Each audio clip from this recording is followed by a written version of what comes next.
안녕하십니까. 은행업을 담당하고 있는 박광식입니다.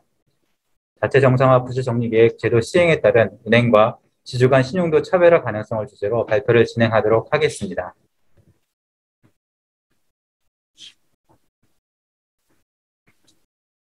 지난해 12월 금융산업의 구조 개선에 관한 법률 개정과 올해 6월 동법 시행령 개정으로 우리나라도 올해 6월 말부터 자체 정상화 부실 정리 계획 제도를 도입하여 시행하게 되었습니다.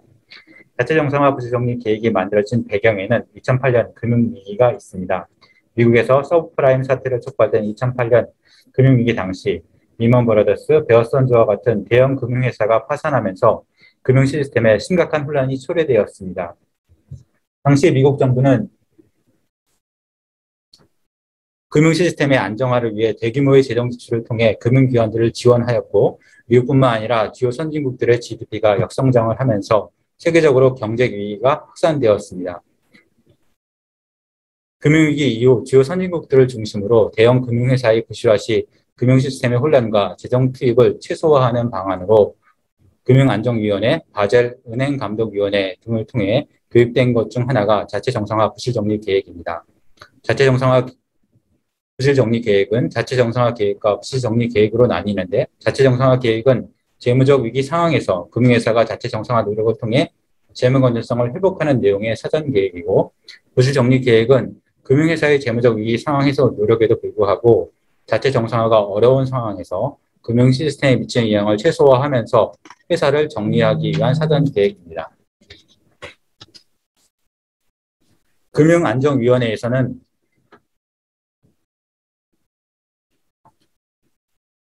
정리 제도와 관련하여 자체 정상화 부실 정리 계획 작성, 채권자 손실 분담 제도 도입, 금융계약 조기 종결 일시정지 제도 도입 등을 권고하고 있습니다. 우리나라는 근본 금융산업의 구조 개선에 관한 법률 개정을 통해서 자체 정상화 부실 정리 계획과 금융계약 조기 종결 일시정지 제도를 도입하였습니다. 금융안정위원회 권고 내용 중에서 채권자 손실 분담 제도는 근본 법령 개정에 포함되지 않았습니다. 자체 정상화 부실 정리 계획과 채권자 손실 분담 제도는 모두 금융안정위원회 정리제도 권고안의 주요 내용이며, 부실 금융회사의 정리 과정에서 금융 시스템의 혼란 최소화를 목적으로 하고 있습니다. 다만 채권자 손실 분담 제도는 부실 금융회사의 정리에 따른 손실을 주주뿐만 아니라 채권자도 부담하도록 하는 제도로 재정 투입 또는 납세자 손실 부담 최소화 목적이 포함되어 있습니다.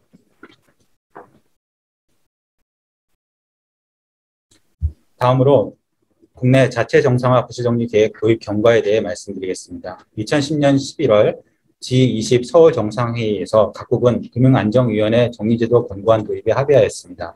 2012년 11월에는 바젤 은행감독위원회에서 D10 평가 방법과 추가 자본 규제를 주된 내용으로 하는 D10 규제 체계가 확정되었습니다. 우리나라에서는 2015년 12월 은행업 감독 규정 및 금융지주회사 감독 규정을 개정하여 2016년부터 매년 금융체계상 중요한 은행과 은행지주 등 D10을 선정하고 있으며, 해당 금융회사는 추가 자본을 적립하고 있습니다.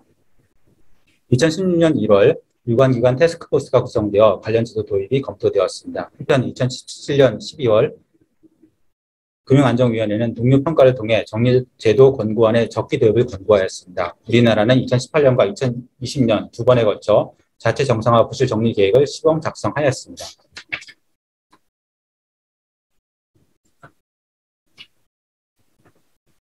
근본 법령 개정을 통해서 올해 6월부터 자체 정상화 부실 정리 계획과 금융계약 조기 종결 일시 정지권 제도가 도입되었습니다. 근본 법령 개정에 따른 자체 정상화 부실 정리 계획의 작성 주기는 1년입니다. 하단에 그림을 중심으로 제도가 도입된 올해를 기준으로 살펴보면 7월에 금융위원회가 금융체계상 중요한 금융기한을 선정하고, 이로부터 3개월 내인 10월까지 해당 금융기관이 자체 정상화 계획을 작성하여 금융감독원에 제출합니다. 금융감독원은 제출된 자체 정상화 계획을 지체 없이 예금보험공사에 송부하고 다음해 1월까지 금융기관의 자체 정상화 계획과 이에 대한 평가 보고서를 금융위원회에 제출합니다. 금융위원회는 이로부터 2개월 내인 다음해 3월까지 자체 정상화 계획을 심의하여 승인 여부를 결정합니다. 한편 예금보험공사는 다음해 4월까지 부실 정리 계획을 금융위원회에 제출하고, 금융위원회에서는 이를 심의하여 다음해 6월까지 승인 여부를 결정하게 됩니다.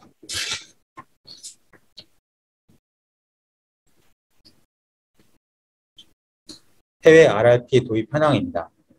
금융안정위원회에 따르면 작년 10월 기준으로 금융안정위원회에 가입한 24개국 중 21개 국가에서 자체 정상화 부실 정리 계획을 도입하고 있습니다. 21개 국가 중에서 터키, 아르헨티나, 호주, 남아공, 인도네시아는 자체 정상화 계획만 작성하고 있고 우리나라와 인도, 사우디아라비아 세 나라가 자체 정상화 부실 정리 계획 제도를 도입하지 않고 있었습니다. 우리나라는 근본에 동제도를 도입하였습니다. 미국에서는 동제도가 2011년에, 영국은 2014년, EU는 2015년부터 시행되고 있습니다. 보통 자체 정상화 계획은 금융회사가 작성하고 감독당국이 평가하며 부실정리 계획은 정리당국이 작성하고 있습니다. 한편 미국의 경우에는 FRB 홈페이지에 자체 정상화 부실정리 계획 요약본을 공시하고 있습니다.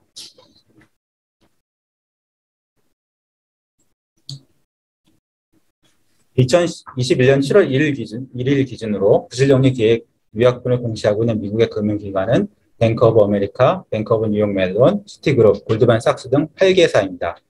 8개 회사 모두 단일 정리 전략을 채택하고 있습니다. 단일 정리 전략은 영어로 싱글 포인트 오브 엔트리로 글자 그대로 부실화 시 최상단의 지주회사 하나만 파산 절차에 들어가고 중요 자회사는 존속하여 영업을 유지하는 전략입니다. 이에 따라 지주회사와 중요 자회사 간 부도 발생 가능성이 차별화됩니다. 단일 정리 전략에서 지주회사는 금융회사의 존속에 매우 중요한 핵심 영업 활동과 핵심 영업 활동을 수행하는 중요 자회사를 구분하고 중요 자회사의 충분한 자본과 유동성이 유지될 수 있도록 관리하여 평소의 정상적인 상황에서뿐만 아니라 지주회사가 파산 절차에 들어간 이후에도 중요 자회사가 존속할 수 있도록 합니다. 또한 지주회사와 중요 자회사 간 지원계약 체계를 통해 자본과 유동성 공급의 법적 구속력을 확보하여 동전략의 실행 가능성을 높이고 있습니다. 반면 유럽의 경우에는 자체 정상화 부실 정리 계획을 공시하지 않고 있습니다. 다만 미국의 도드 프랭크 법에 따르면 글로벌 에셋이 2,500억 달러 이상인 경우 감독당국에 부실 정리 계획을 제출하도록 하고 있습니다. 이에 따라 영국의 바클레이스, 스위스의 크레딧 스위스, UBS, 독일의 도이치뱅크 4개 회사가 부실 정리 계획 요약본을 FRB 홈페이지에 공시하고 있습니다. 이 회사의 자료에 따르면 4개 금융그룹 모두 단일 정리 전략을 채택하고 있습니다.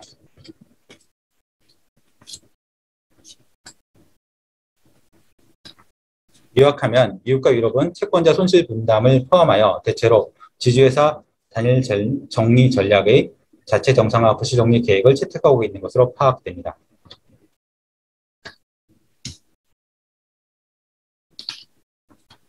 자체 정상화 부실 정리 계획과 채권자 손실 분담 제도를 함께 도입한 미국이나 유럽의 사례와 달리 우리나라는 채권자 손실 분담 제도 도입 이전에 자체 정상화 부실 정리 계획을 우선 시행한다는 차이가 있습니다. 자체 정상화 부실 정리 계획의 구체적인 내용과 채권자 손실 분담 제도의 도입 여부 등에 따라 은행과 지주회사의 신용도에 미치는 영향이 달라질 수 있습니다.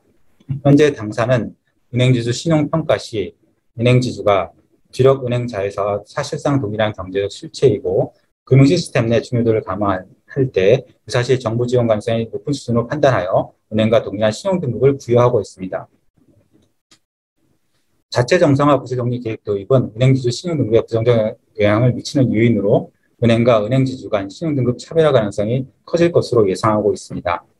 자체 정상화 부실 정리 계획에 정부 지원에 앞선 지주회사의 우선 손실 부담이 포함될 것으로 예상되기 때문입니다. 이는 정부 지원 가능성 약화에 따라 지주회사의 구조적 수익성이 심화되어 가는 것으로 볼 수 있습니다.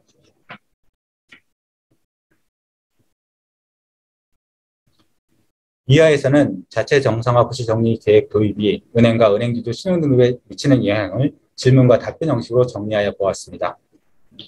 우선 첫 번째 질문은 RRP 제도 도입은 은행의 신용평가에 영향이 없나, 어떤 영향을 주는가입니다. 채권자 손실 분담 제도 도입 전까지는 정부 지원 가능성 반영이 가능하고 채권자 손실 분담 제도가 도입되더라도 정부 지원 가능성은 약화되지만 자체 정상화 부실 정리 계획에 따른 지주회사 우선 손실 부담 구조가 신용등급 하방 압력을 방어하는 요인으로 작용할 수 있습니다. 호수 이상 손실 흡수력이 충분한 경우에는 은행의 신용등급 유지가 가능할 것으로 보고 있습니다. 한편 당사에서는 글로벌 대형 그룹에 대해 수준 이상 손실 흡수력을 반영하여 평가하고 있습니다.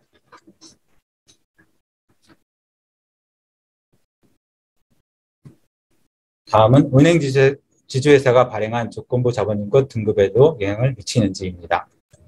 은행 지주의 조건부 자본 신용 등급은 정부 지원을 배제한 주력 은행 자회사 신용 등급을 기준으로 노치 다운하여 결정하고 있습니다.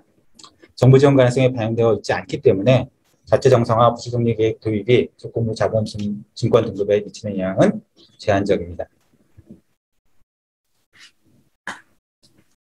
다음은 등급 재검토 대상 은행 지주 회사의 범위입니다. 은행 지주회사의 등급을 조정하게 된다면 모든 은행 지주회사가 등급 재검토 대상이 됩니다. 현재 자체 정상화 부실 정리 계획을 작성해야 하는 금융체계상 중요한 은행 지주회사는 KB, 신한, 농협, 우리, 하나 5개사이지만 자체 정상화 부실 계획을 작성하지 않는 BNK, DGB, JB 등 지방은행 지주회사에 대해서도 정부 지원에 앞서 지주회사의 우선 손실 부담 원칙이 적용되는 것으로 해석하는 것이 논리적이기 때문입니다.